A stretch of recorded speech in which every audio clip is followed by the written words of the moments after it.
Hi, welcome back to another edition of The American Miracle, where we're looking at America, its place in history, not history of the world, but that's part of it, but really in biblical history. What we need to know about America that makes America, its creation, its founding, so miraculous. We've looked at a couple of things that are characteristics, I guess, for lack of a better word, of America that has made it stand out. In our last episode, we talked about how America has been the force behind world missions, and you can go back and listen to that.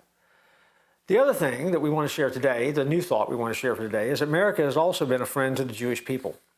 America's support of the nation of Israel is based not so much on efforts by Jewish lobbyists in Washington, but the presence of Jewish groups in our society and working alongside Judeo-Christian people who understand the heritage of our great nation.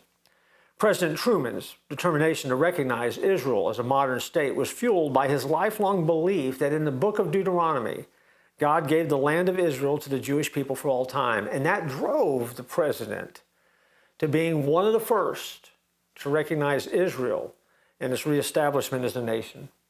At the founding of the modern state of Israel, surrounding Arab nations immediately declared war on the new nation. Few felt Israel could survive, and Western nations did not want to become embroiled in the conflict. Truman was under pressure not to intervene. Jewish statesman Abba Eban flew to Paris to meet with an American delegation regarding America recognizing the nation of Israel. Secretary of State George Marshall had to return home for medical treatment, and his deputy, John Foster Dulles, assumed the leadership of the delegation. Eban later wrote that Dulles had been key to the success of the talks.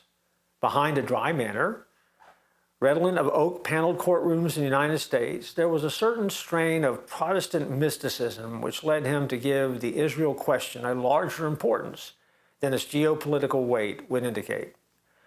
As complicated as that quote is, I love that quote because it reveals a guy who behind the scenes saw that the reestablishment of Israel was something far bigger than just a little bitty nation out in the middle of the Middle East, but instead was something far more significant. What Eban called a curious strain of Protestant mysticism is the historic love that Christians have had for the land and people of Israel based upon our shared religious heritage and scriptures. This, more than anything else, cemented the friendship between America and Israel. And if you ever were put in that environment where someone wants to say, why does America have to be such a good friend? Or why is it so imperative that America be a supporter of Israel? Well, because the Bible says so. Because the Bible is where the importance of Israel is laid out. So anybody who has a spiritual lick of sense then has to step up and step in and take that seriously.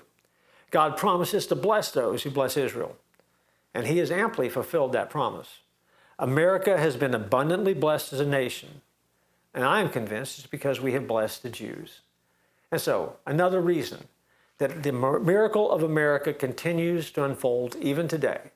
In our next episode, we'll look at the importance of America being a free nation and how that's impacted the miracle that we call America. I look forward to joining you next time.